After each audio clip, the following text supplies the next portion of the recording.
Hello everyone, and welcome to my Young and the Restless official 24 channel. I hope everyone is having a wonderful day. Before we begin, please hit the subscribe button and give this video a thumbs up. Phyllis Summers had always thought she understood the inner workings of her own mind, its cracks, its sharp edges, the shadows it carried, but nothing could have prepared her for the psychological storm Matt Clark unleashed the night he decided she was the perfect weapon to build, polish, and turn loose on Genoa City, a weapon she wouldn't even realize she had become until the horrifying truth unraveled and left her breathless with dread. She had killed Cain Ashby, not out of self-defense, not out of rage, not even out of panic, but because Matt had whispered lies into her consciousness until even her greatest fears became indistinguishable from her own instincts. It all started when Cain had cornered her behind the Abbott lab, demanding answers about the encrypted evidence he swore she was hiding, evidence that could shatter Jabot, Newman Media, and half of Genoa City's fragile alliances. But Phyllis remembered that confrontation differently now. She remembered Cain's face twisted in anger, his threats, his insistence that she was sitting on a bomb, but the more she replayed it, the more she realized the memory didn't behave like a memory at all. It flickered, stretched, sharpened in places that felt artificially smooth, and blurred in places that should have been vivid. Matt had inserted himself long before that night, slipping into her psyche under the guise of an ally, a confidant, a man who understood what it meant to be underestimated, dismissed, and pushed into corners until survival felt like the only language left to speak. Phyllis thought she was making independent choices, sharp decisions fueled by her instincts, but every page of her mental script had been carefully edited by Matt, who seemed to slither in through the cracks of her vulnerability, losses, betrayals, moments of isolation, the lingering wounds of a lifetime spent fighting for control, and he seized those weak spots like a surgeon identifies an exposed artery. It was Matt who told her Cain had turned on her, Matt who insisted Cain was secretly aligning with Tucker McCall, Matt who convinced her that Cain was preparing to destroy her reputation and frame her for corporate sabotage, and because Matt had already spent weeks pulling her mental strings, she believed every syllable he offered. She trusted him. She had no idea she was being conditioned.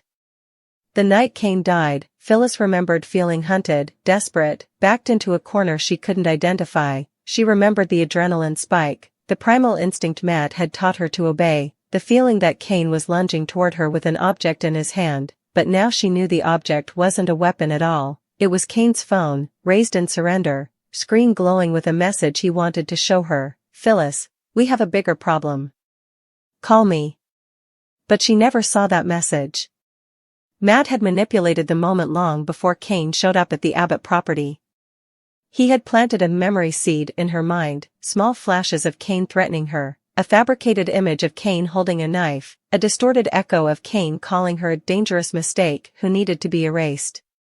Matt's psychological warfare escalated slowly, skillfully, using techniques no one in Genoa City would have expected him to know, much less wield with such precision. He learned her patterns, her fears, her triggers.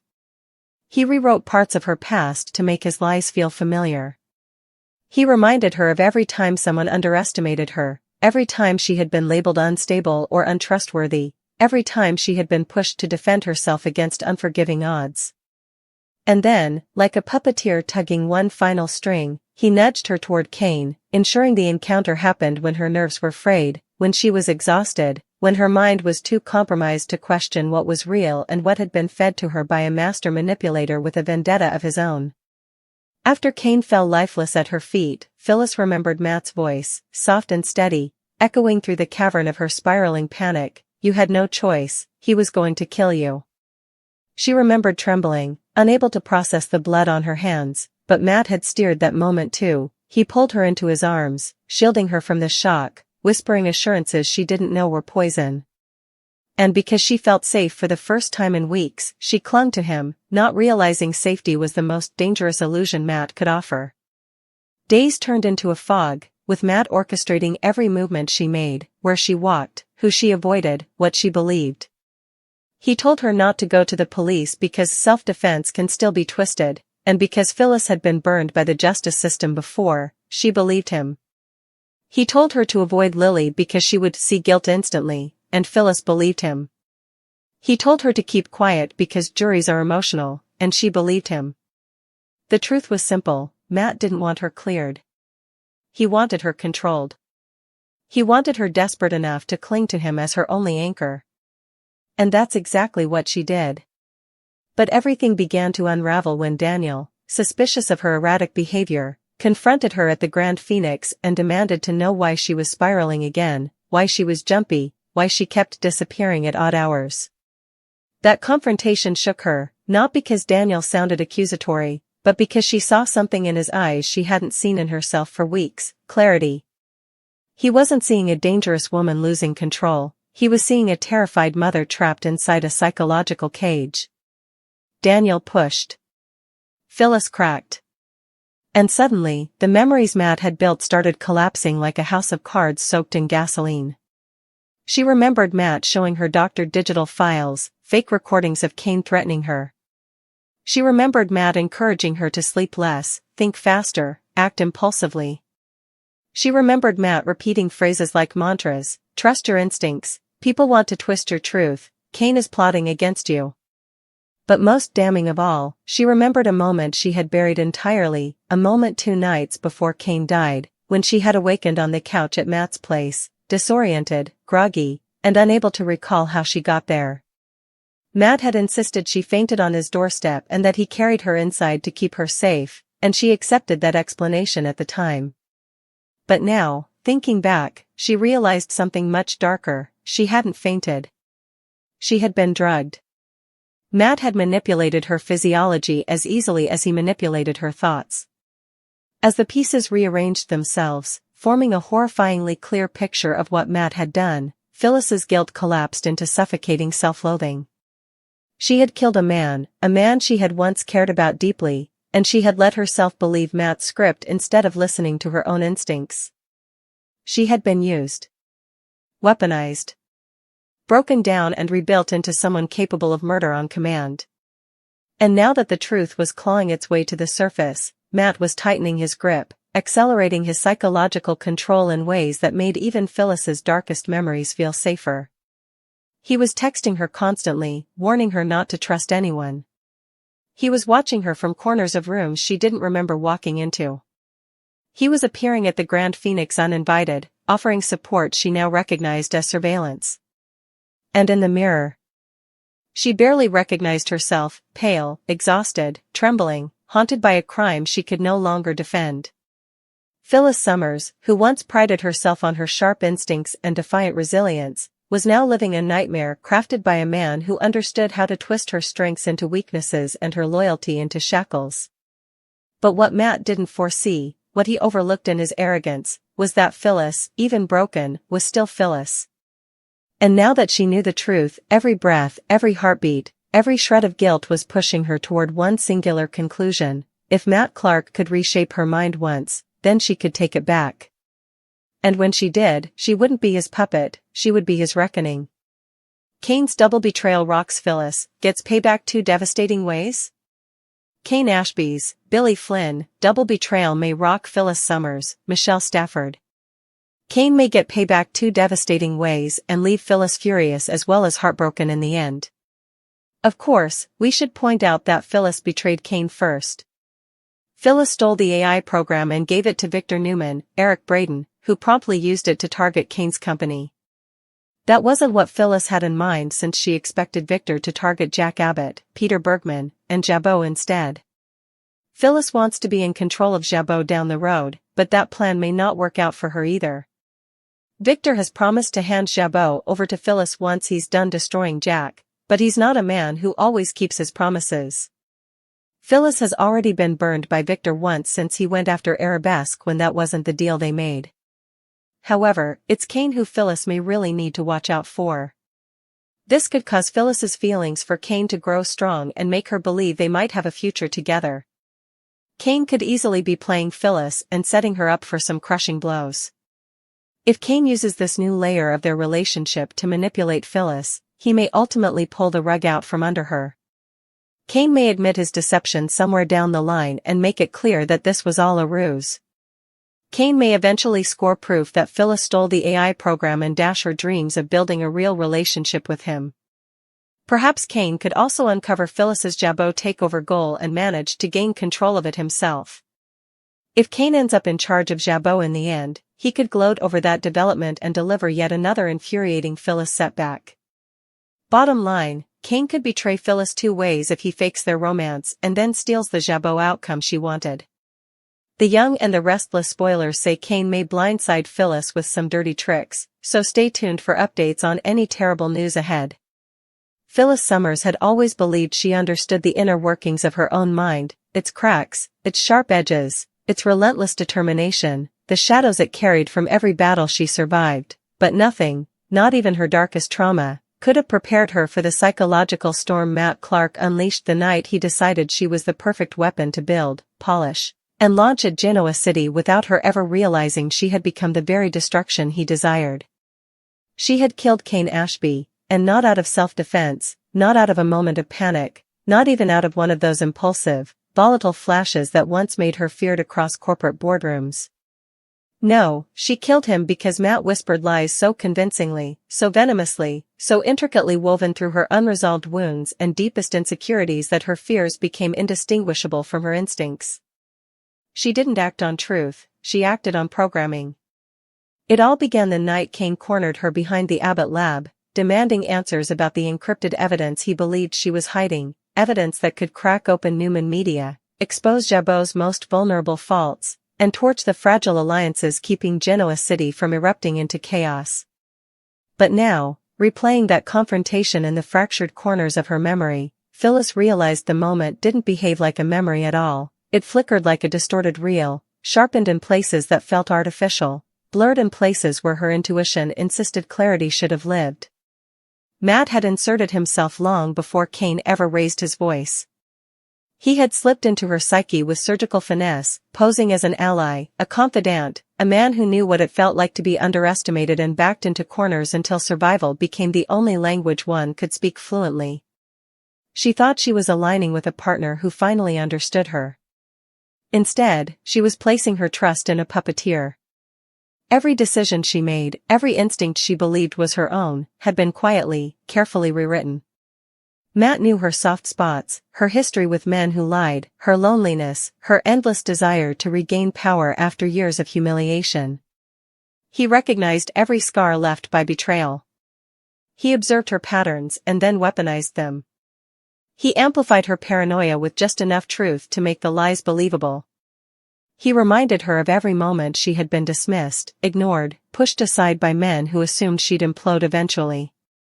And when she was weakest, strained by emotional exhaustion, battling insomnia, unraveling under the weight of a dozen secrets, Matt began planting memory seeds, tiny mental distortions he slipped into her subconscious during moments she didn't remember losing time. He made Kane look dangerous. He made Kane sound threatening. He made Kane appear as if he had turned on her, as if he were plotting with Tucker McCall to frame her, destroy her, erase every piece of progress she'd clawed back. So when Kane stood in front of her holding his phone, not a knife, not a weapon, just his phone with a glowing message begging for her attention, Phyllis saw what Matt trained her to see: danger. The truth, now horrifyingly clear, collapsed on her like a tidal wave. Kane hadn't been attacking her. He hadn't been lunging. He hadn't been threatening her life. He had been trying to warn her. The message he tried to show her, "Phyllis, we have a bigger problem. Call me," was erased from her mind before she ever read it. Matt had already built the narrative he needed. And when Kane fell lifeless at her feet, blood pooling around his body, her mind didn't scream murderer, it whispered survival. Because Matt had taught her to believe the lie, you had no choice. His voice echoed even over the pounding of her own heartbeat. He pulled her into his arms, calming her panic, steadying her breath, holding her like a man offering comfort, but it wasn't comfort. It was control. The more she spiraled, the more she clung to him, trusting him, leaning into the illusion of safety he handcrafted to keep her compliant. He didn't want her cleared of guilt. He wanted her trapped by it. That was why he fed her paranoia. Why he told her Lily would see guilt and turn on her. Why he insisted Daniel couldn't handle the truth. Why he warned her the justice system would twist the case against her. Why he monitored her movements, controlled her schedule, kept her exhausted, pushed her to make impulsive decisions while her mind was clouded. He even used sleep deprivation as a weapon, whispering guidance during the late-night hours when her mental defenses were weakest. And then there were the nights she didn't remember at all, the missing time she once wrote off as stress. Now she knew better. She hadn't fainted on Matt's doorstep like he claimed. She had been drugged. When Daniel finally confronted her at the Grand Phoenix, eyes filled with alarm, confusion, fear for her and not of her, it was the moment the mental dam cracked. He saw her unraveling, and not with judgment, but with clarity she hadn't seen in herself in weeks. His voice grounded her. His insistence forced her to examine her own mind. And once she started looking, the entire psychological cage Matt had built collapsed like a house made of mirrors, each reflection revealing a truth she had been conditioned to ignore. The doctored files Matt had shown her. The staged photos. The manipulated audio. The whispered mantras he planted like malware in the corners of her subconscious. The way he made her question her own reality, her own instincts, her own memories. And now, with the truth clawing its way into the light, Matt's grip was tightening. He was watching her more closely. Appearing everywhere she went. Sending warnings. Demanding silence. Manufacturing guilt. Manipulating her fear. Monitoring every interaction she had, especially as Daniel, Summer, and even Billy began noticing something was deeply wrong. Yet even as panic consumed her, Phyllis felt the resurfacing of something Matt never expected, her fire. Her anger. Her mind sharpening through the fear. Because if Matt Clark could reshape her once, then she could take herself back piece by piece, memory by memory, truth by truth. And when she did, she wouldn't tremble before him. She would destroy him. But the revelation that she had killed Cain, manipulated or not, created a new crack inside her, one she couldn't ignore. Because once the haze cleared, once she remembered the sound of Cain's voice before she struck him, once she remembered the look in his eyes, the confusion, not aggression, the guilt became a living thing in her chest. And yet, even through the grief, there was something else rising, suspicion. Because as twisted as Matt's manipulations were, part of Cain's story didn't add up, even now. Cain had secrets too. Big ones. Secrets she hadn't been able to decipher through the fog, secrets that now resurfaced with brutal clarity as she recalled the weeks leading up to his death. Cain had been hiding something from her. Working angles she hadn't fully understood. Digging into her connection with Victor. Pretending to align with her while quietly gathering proof of her involvement with the AI program theft. Pretending to want her. Pretending to protect her. Pretending to see a future with her. But Cain was Cain, strategic, slippery, willing to bend morality when his own agenda required it. And the more Phyllis remembered, the more she realized that Cain's betrayal wasn't fabricated by Matt, it was merely amplified. Cain had been setting her up. He had charmed her, pulled her close, convinced her he was on her side, just like Matt had. He had shown interest in her plans to take over Jabot, encouraged her ambition, pushed her to trust him. But beneath the surface, Cain was gathering evidence. He wanted to expose her. He wanted to use her. He wanted to take what she wanted for himself, control of Jabot, the power she'd been clawing towards since Victor first dangled the promise in front of her. Cain saw her as a pawn. And had he lived, he would have betrayed her in two devastating ways, by faking their entire romance, and by stealing Jabot from her grasp at the exact moment she believed she finally had a partner instead of an enemy. So now Phyllis carried two truths, the one Matt forced into her, and the one Cain died with. Cain wasn't innocent. But she wasn't a killer by choice.